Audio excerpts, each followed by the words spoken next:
We're here from Arrowace. I'm Bastet. I'll be running your operation to investigate the unusual occurrences that have been happening everywhere recently. Stay out of Antiborough. Stuck in time loop. I guess it's a ghost plumbing situation. Bastet has got us out of a lot of problems, but I don't think she can get us out of this one. It wasn't all the bodies. There were 2 bodies. Everyone else just got disappeared. I went missing for a while and I lost my brother. I don't know where he is. Oh, that's my mother. Oh dear. It's the same mother that you keep describing as tyrannical and horrible. Have to practice ritual fight with brother. Ellie, can I make an insight check of myself in real life?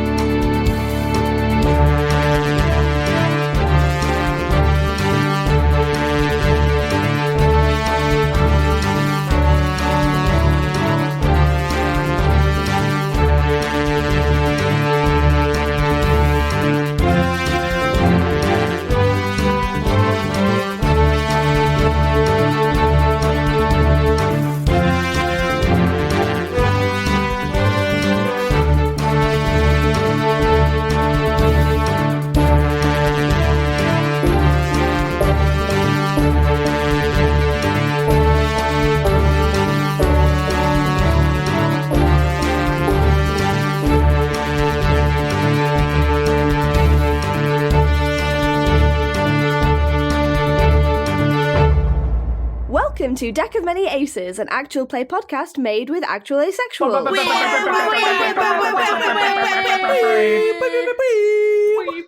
We are a group of people who identify as somewhere on the aromantic and/or asexual spectrum, playing 5th edition D&D with a twist. Every character's past, present, and future is based on a card drawn from the deck of many things. My name is Ellie. I use they/them pronouns, and I will be your DM today, your demisexual Mankey. What does that mean? Like the Pokemon?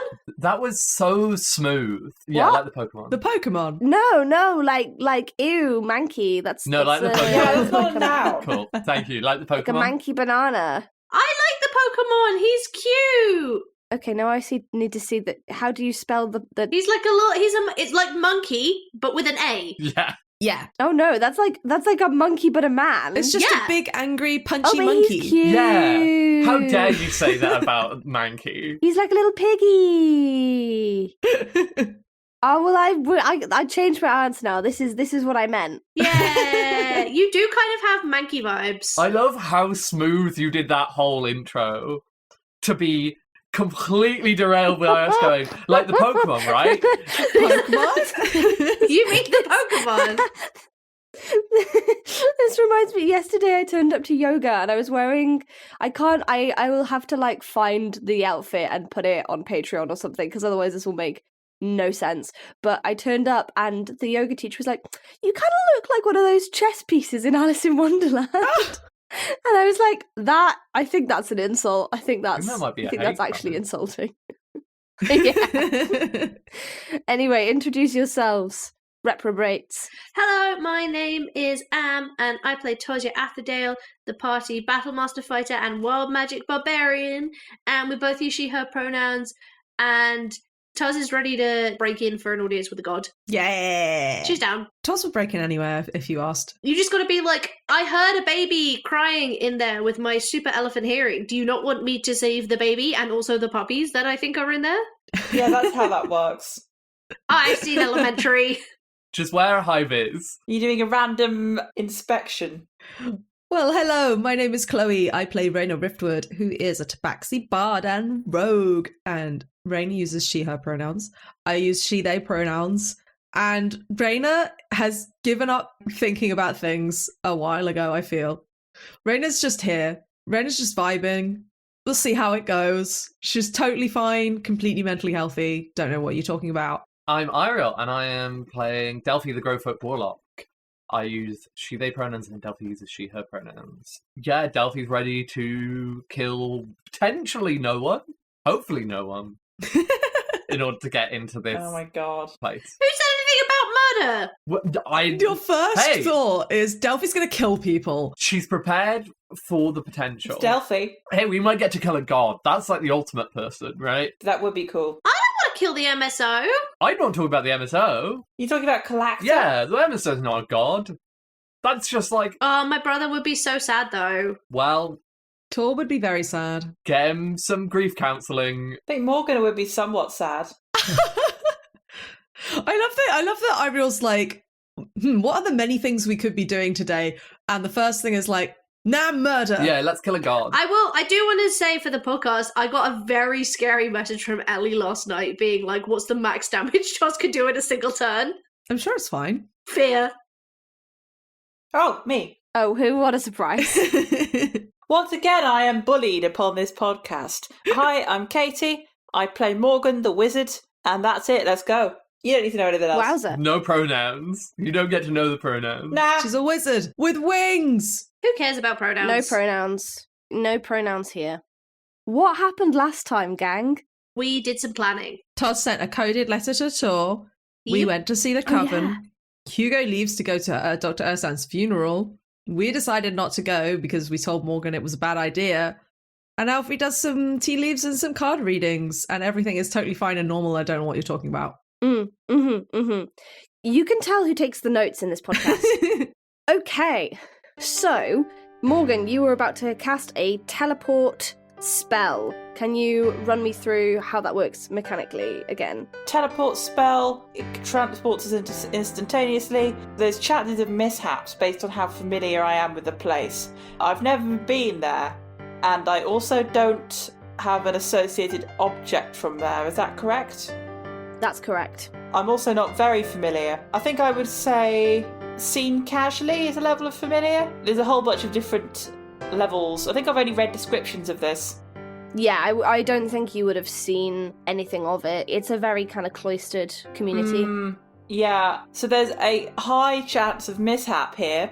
Let's go. There's a high mishap chance. Oh, good. I completely forgot about this when I was writing my notes, so this is going to be kind of fun and interesting. Does anyone want to do something or help me in any way? Does anyone want to pluck? Would anyone like to buff Morgan, Delphi, and Raina? I got No, that doesn't. That's not how that works. I was going to say, is anyone going to want to pluck an item from Jabala out of their pocket or anything? Delphi's never stepped out of the side of the Growfoot Forest, but has got an item from a cloistered community.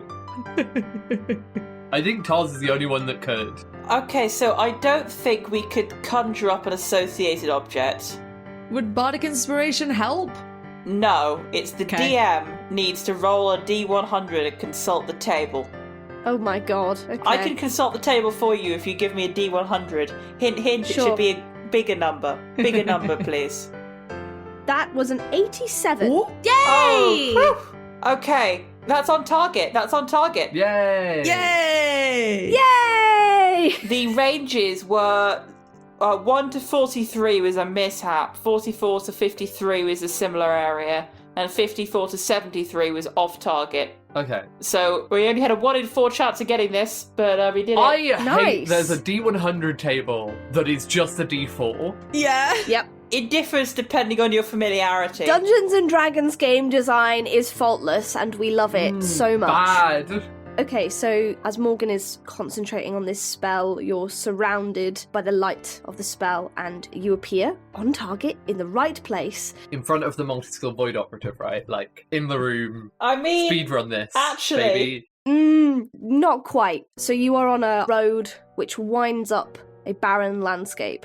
You're stood at the foot of a stone staircase which stretches out before you, at the top of which is a small building built into the mountains. It looks simultaneously precarious and totally unbothered by the height, with at least a dozen archways on various levels leading to its interior. Are there people around? You cannot see any people around. Okay. All right. Well, I guess we climb. Yeah. Delphi does say to Morgan, like, hey, Morgan, maybe you should get, like, a postcard from the places you visit so you have, like, a set of things you can use for teleporting with. Do you see any postcard shops here? Well, we haven't been inside yet. They could have a gift While shop. they're having this conversation, I pick a piece of rock up off the ground and just wordlessly hand it to Morgan. I take out a small bag, I put the rock in the bag, and I attach a label to the bag. describing what the object is. I'm really glad you did that, because when you first started talking, I did think you were going to say, I put it in my pocket full of rocks from different places. Teleporting, but it's a roulette. Yes.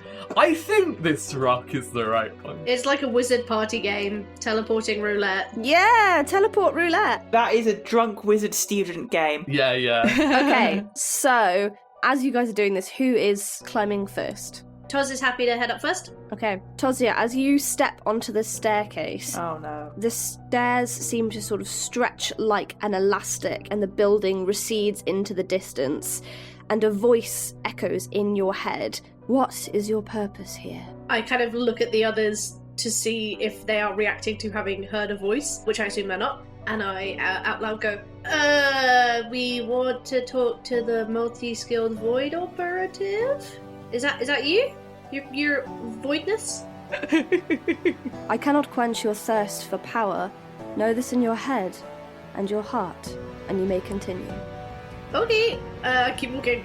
Yeah, the staircase sort of snaps back to a regular length, and you're able to continue climbing up the rest of the stairs. Are you all following suit? If Yeah. we couldn't have walked up, then we could always backwards long jump up it, because that works. My first thought was like I turn around and walk backwards. I kind of turn to the others. There's like a weird voice, just so you know. They were like, why are you here? And I can't quench your thirst for power or knowledge. And I was like, that's fine. I'm not thirsty, I just don't want the world to end. Yeah, I mean, that sounds pretty alright. That's not. I'm not thirsty. Deck of many aces. We're not thirsty. that can be our That's the intro tagline. reel. We're not That's the thirsty. episode title, We're Not Thirsty.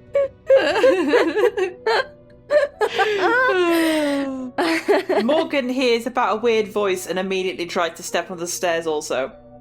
Fantastic. Yeah, you are asked the same question of what is your purpose here? To speak to the multi-skilled void operative about the end of the world? I cannot quench your thirst for belonging. Know this in your head and your heart, and you may continue. Okay, thanks. Didn't ask for that from you. I love that everyone's reaction is like, I didn't come here for that. Like, Excuse what? me? Like, yeah, there's all things that we want, but this is kind of taking precedence. Lovely. As Tozia and Morgan start to walk up the stairs, the two of you that remain, they take on the quality of a mirage in a desert. Like, they sort of have this shimmery exterior to them. All right, well, and Let's go. I look at Delphi, I'll like hold a hand out to be like, let's go. After you. Aww. Up we go. The question is asked to both of you. What is your purpose here? I think it's been pretty clear thus far. We're here to see the Multi Skilled Void Operative because the world's ending. Sorry, I don't mean to be rude.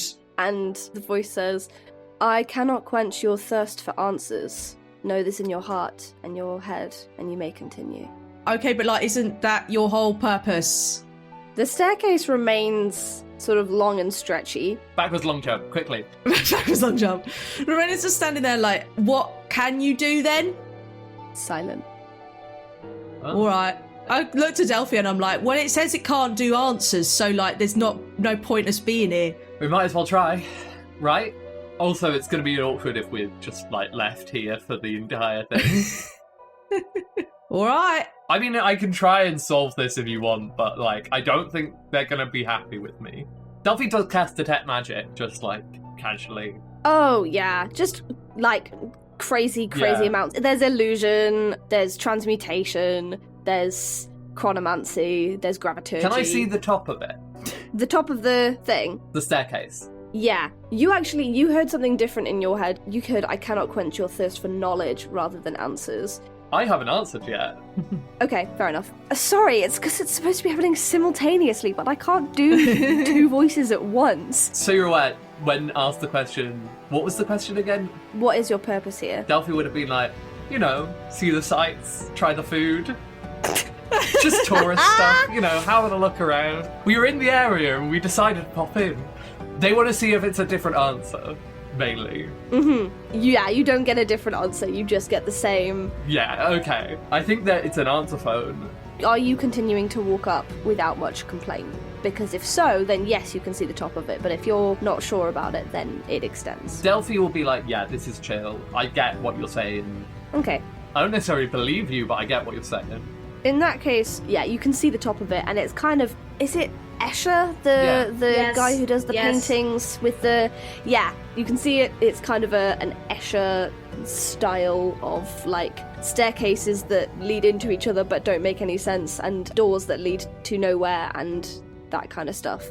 And it's sort of built into the mountainside. But is Raina coming, or are they stuck? Raina, are you coming? I mean, talking to Delphi would just shrug. Delphi says, like, whatever you said, which was like, we might as well try. And Raina kind of just shrugs and is like, all right, I trust you. Let's go. Cool. You all find yourself at the top of the staircase. And when you were at the bottom of the staircase, it didn't look like there was anybody there. But now you are greeted by a tabaxi at the door with black and white patches. Yes! She did And it! very gentle eyes. She made it onto the podcast.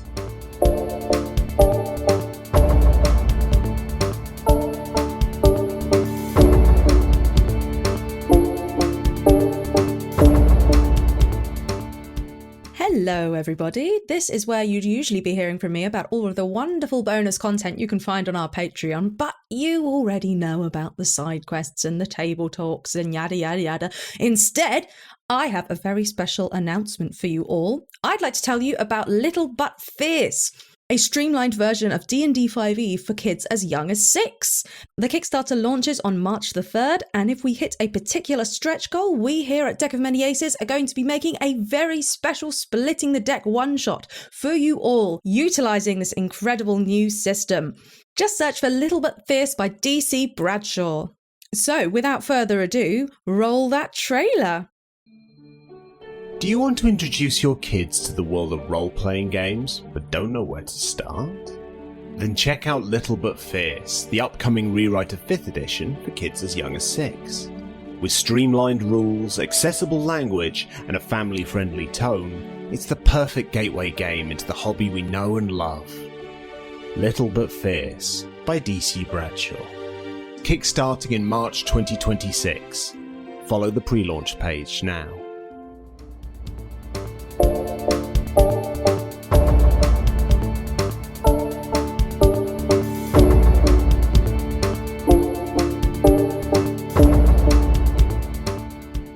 She is wearing these kind of like plain brown robes, sort of stereotypical medieval European monk kind of garments.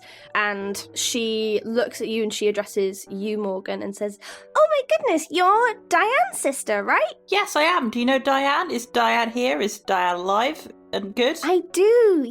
Yes. I'm Bo. It's nice to meet you. I've heard lots about you.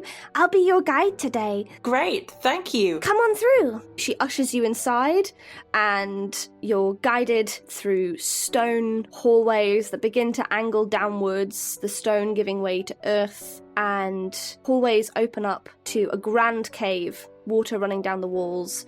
Stalactites hang from the ceiling, and you can see that carved on each one is the same ancient dwarvish script that you saw before. Cool. And as you descend further, you're pitched into total darkness, and Bo's robes light up with intricate bioluminescent stitching in whorls, which is bright enough to light the way and reflected by the mosses on the walls. So, before anyone screams about having dark vision, you don't need to worry about Well, I it. have true sight, so actually I can see everything.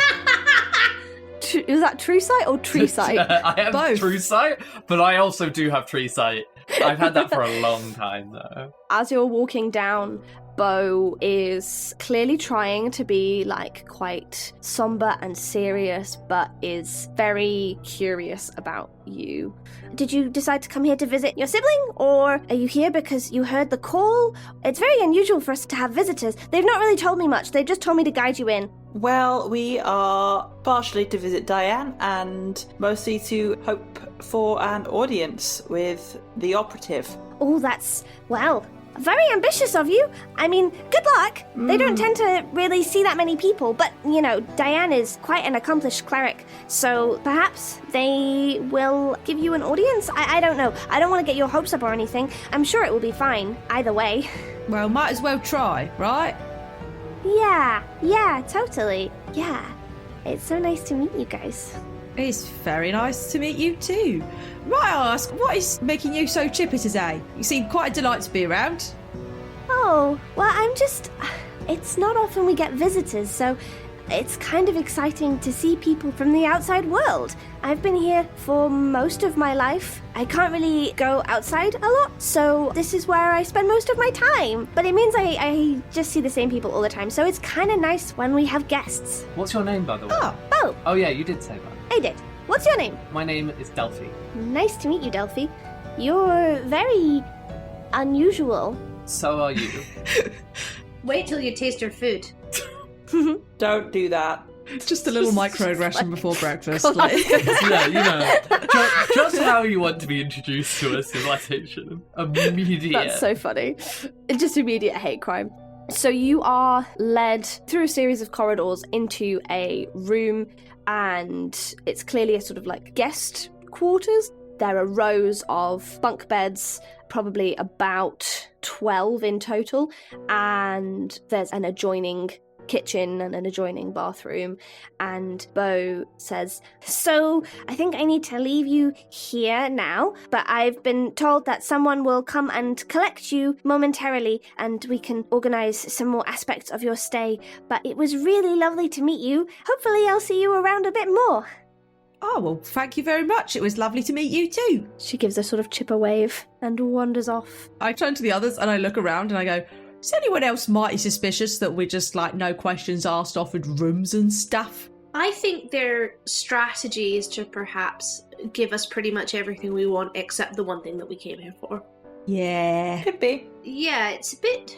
So I know we talked about it a little bit in the last episode, but what is the concrete knowledge that, like, as a group we have about the Multi Skilled Void Operative beyond, like, reclusive, child of collector, knows a lot? Do we know, like, anything more than that? I think that's about it. That's pretty much all we know about them specifically. We came here because of the Dwarven thing that you found. Yeah. Yes. But, I mean, we didn't really come here for any reason other than, this is Dwarvish. Okay. Yeah. Maybe this will help. And I mean, we probably came to the right place. It has the script everywhere. Yes. Yeah. Exactly. I would like to do a quick search of the room, just because I think Raina's right, it does seem suspicious, and I'd like to burn one of my magic awareness. So for 6 seconds, I will know the location of spell or magic item in 60 feet that isn't behind total cover, and if it's a spell, I know what school of magic it is. I'm checking for scrying, basically, is what I'm doing.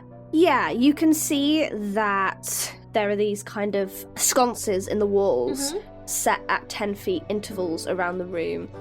And I would say that probably all of the rest of you notice this as a very, very small and inconvenient headache at the base of your skull. But what do you find out, Am? So I know if it's a magic item, I just know it's a magic item.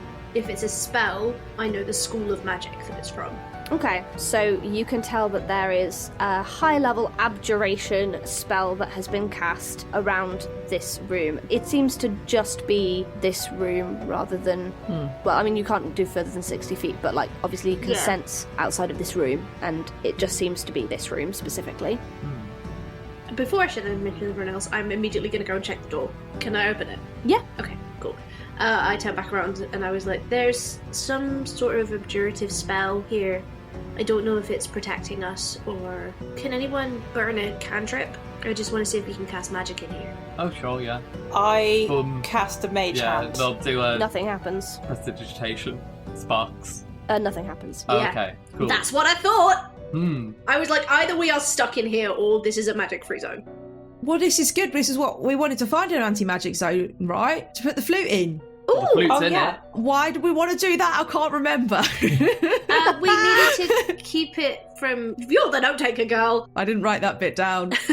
I think someone wanted the flute, and we wanted to make sure they didn't get the flute. Well, I think it was just to see what would happen if you put the flute in one, Yeah. right? Try playing it. See if you can play it.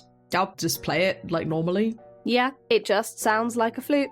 Nothing weird going on, just flute. Nothing weird happens. All right. Delphi does take out the crystal and, like, looks at it. Because, like, supposedly there's no magic here, and that's a big old deal for her. Yeah, so it just looks like the crystal, you know? It looks the same, but you can feel in your hands, it's almost like it's lighter. There feels like there's less density in the crystal. Oh, this is bad. So no magic in this room, but only in this room. There's only the one door, like outside? Yeah.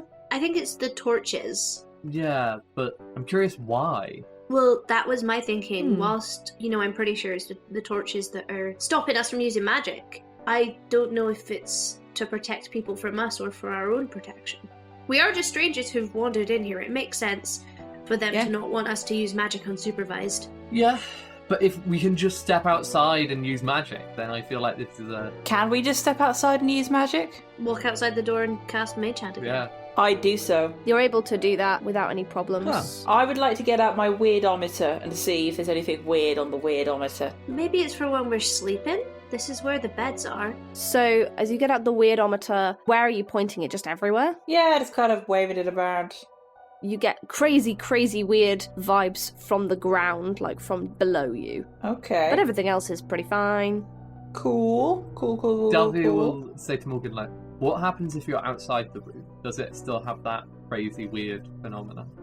I try again. Like, just outside the doorway, does it have the same effect? Outside of the magic field is what I'm asking. Oh, yeah. Okay. So maybe it's the protectors in here? I think the magic field, anti-magic field, is to protect us from something happening while we're sleeping. Maybe. Well, we'll Could have be. to stay up in shifts to see what happens while we're sleeping then. Or just sleep outside. As you're having this conversation, Morgan, you're like stood halfway in and out of the doorway. You hear a familiar voice behind you say, "Trust you to not stay put for 5 minutes."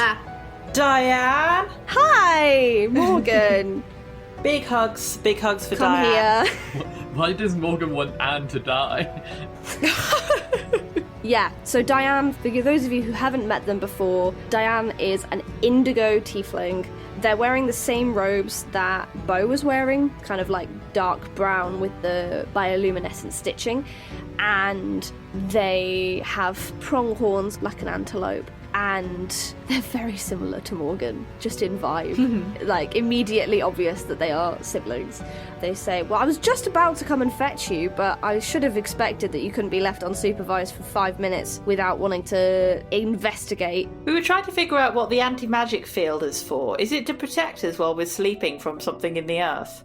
You know what? I feel like it's kind of an unnecessary extra because the whole thing that you have to go through at the beginning is sort of a test of your character enough anyway, but it's basically because they don't want you casting magic unsupervised. But I could do it out here in the hallway. Yeah, but I'm here. Okay. Yeah, fair. I mean, when I first arrived here, this is where I stayed for the first few weeks, and it was just to give me a bit of privacy, I guess, and a place that I could be completely unsupervised. But yeah, I really think it's sort of unnecessary because they have a literal god thing under the earth that can probably stop you if you were trying to do anything suspicious. Well, we're not suspicious at all. I also think your entrance exam thing is maybe not the best judge of character, because this is making you want to cast magic way more than anything else. I'm well ready to try something. Toz sticks her head out of the door. Yeah, I mean, it is totally fair that the first thing when we figured out we shouldn't cast magic is try and cast magic about it. Yeah. I'm Diane, by the way. Hi, Diane, I'm Tozia. Hello. Hello. Oh yes, introductions. Yeah, it's funny. I was going to write you a letter, Morgan, and I was just sort of figuring out when to send it, and then I was told by somebody that I didn't need to worry about that, so I guess they knew you were coming. When did they say that? Just now? We are basically only just decided we were coming. It would have been, 2 days ago? Yeah, we hadn't decided we were coming 2 days ago, so that's disturbing. That's weird. Ugh, you kind of get used to that stuff here. It gives me confidence in us hopefully getting answers for the questions that we have. Yeah, hey, Diane, before we try and escalate to the higher power, do you have any idea what's going on with Kalacta recently? Their face falls when you say that, and they look very somber. I haven't heard from Kalacta in months. Yeah. That's why I came here originally, because, well, I figured that the child of Kalacta might have some idea, but I was told that I wasn't allowed to speak to them. But if I waited around long enough, then potentially that might change. If this area of investigation doesn't end up working, because that's why we're here too, allegedly Kalacta is speaking to a group of people in Garmaris. Allegedly. I don't believe it, but that might be a good point for your next line of investigation. I think they're just a cult, bud. I'm sorry. I do, but I think it's weird. I didn't know there were any Kalacta worshippers in Garmaris. Neither did anybody else. I thought you guys were Praetor people. I don't think there are, but, they're saying that. Yeah, we're pretty sure it's kind of a different thing going. There's a Loxodon in a golden mask. It's very intense. Oh, weird. Yeah. But yeah, we're here for the same reason as you. We have questions about Kalacta, we figured. The great multi-skilled void operative, Taja kind of looks around and raises her voice a little as she says that, may be able to help us with some answers, because there's other weird stuff that has been going on as well. I found a model of an anti-praetor, and we've got a flute that and a crystal that looking at it made a seer go insane. Oh. There's lots of weird things going on, and they're all connected, and I feel like we're so close to having all of the puzzle pieces. You missed the part where time is breaking. I assumed as a cleric of Kalacta, Diane was aware that time was breaking. Yeah, it's not fun. It's been very, very limiting on my powers. To be honest, that's another reason that I came here, is that my abilities are somewhat reduced, and I definitely feel stronger here than I have done in other places. That's good. Being here has kind of helped with that. Well, I think the MSVOs is adjacent to time, Void is kind of Timey-wimey. a timey-wimey concept. Yeah, exactly. So I'm not sure if that effect will stay if I leave, which is another good reason for me to not leave. What reason did they give for not letting you visit? They said that the multi-skilled void operative had made an assessment and decided that I wasn't the right person for the job. Oh. I pat Diane on the shoulder. Yeah, which is kind of insulting. Has it found the right person for the job? Maybe the right person for the job is Raina. Well, I think that's why you are here. What? No. Shush. I think you might be the right person for the job. But what's the job? Are you like a time expert or something? No. I mean, you can say that. I can say anything I like. Don't make it true. Yeah, but I don't think anyone's had as much of an experience of time as you have. Diane, steps forward and looks at you, but steps, slightly too close to you for what is socially comfortable and acceptable. Raina, double chin slightly as they're leaning back. Oh, like the cat thing? Yeah, well, they're just, very slightly moving back, but trying not to be rude about it, so that you only really see the sort of double chin. Yeah, so that you're kind of, almost nose to nose, and Diane's like, you're not supposed to be in this part of time, are you? No. That's a bit rude. It's quite a rude way of phrasing it, Delphi's right, but no. I'm just stating facts. You're from the past. It's true, Yes. they're not wrong. Well, I guess that's a good reason for the multi-skilled void operative to see you, but look, I'm not saying I'm the foremost cleric of Kalacta or anything, but I do have, a decent amount of power and respect in my circles, and anyway, it's fine. It's not fine, it was very rude. Yeah, I mean, the least they could do is let MSVO tell you that themselves. That's true. How do you know that what they told you is true? You just got their word for it. Yeah. I don't know, I think truth is a funny thing around these parts. Not saying that you can't lie, it's more often people don't want to. They seem quite open here. Oh dear. Sign of a very good liar. I'm gonna try and tell a very blatant lie. Toz is gonna go, I think that's really interesting. Is that the lie? I think my uncle, who's the kindest, softest person in all of Gaimaris, would be interested in that information. And I'm gonna she's doing some experiments. Roll me a charisma check, please.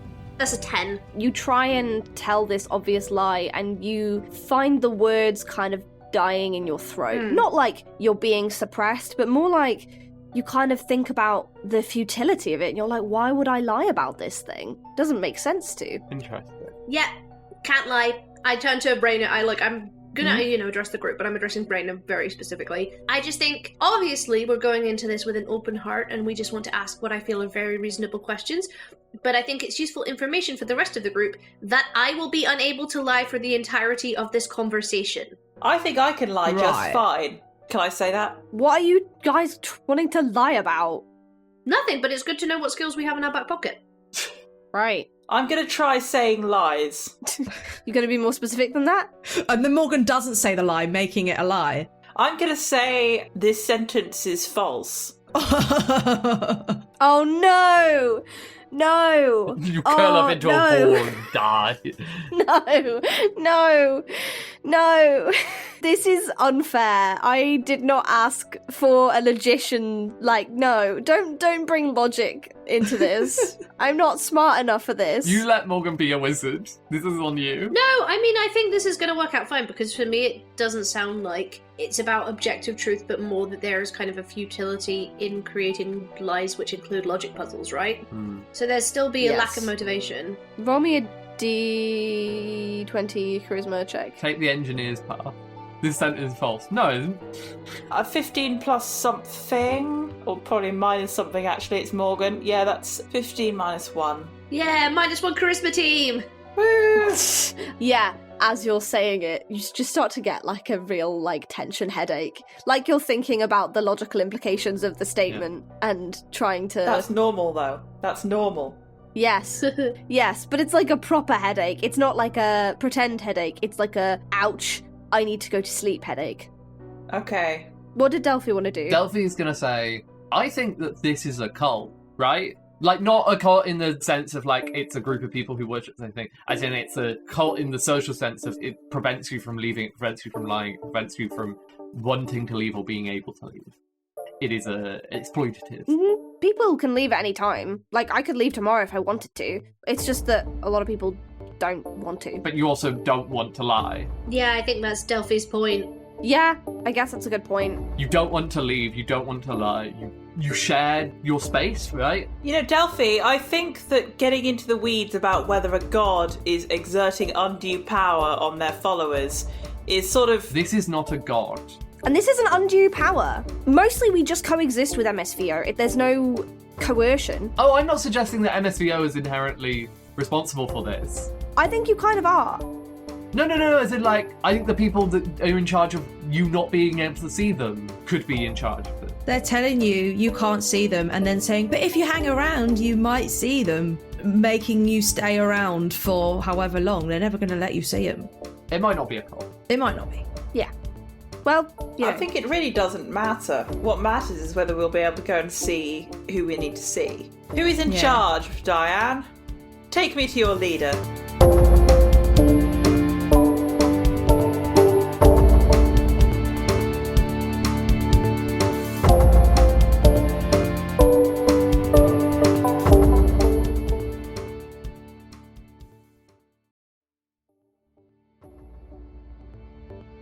Deck of Many Aces is Am Chisholm, Eiriol Evans, Ellie Webster, Katie McLeod, and me, Chloe Elliott. Big thanks to all our patrons, Nate Scott Jones, Ouroboros, EK Green, Space Ben, Callum D, Ibad, KP, Steph Burke-Stelia, and Josh. You can join that legendary list by joining our Patreon at patreon.com/Deck of Many Aces. Or you can give us a one-time donation by going to our Acast supporter link at the bottom of the episode description. Plus, you can join our Discord for free with the link in the episode description and chat about the podcast there. If you like the soundtrack to this episode, you can find all of the music for Deck of Many Aces on music streaming platforms. Just search for Deck of Many Aces or under my name, Chloe Elliott. You can also find us in a bunch of other places across the internet. Both me and Am are going to be running games over on Euphoria in March as part of TTRP Girls. Am will be running Slug Blaster on Monday the 16th and I will be running Shiver on Friday the 13th. Both of those are at 7 PM GMT.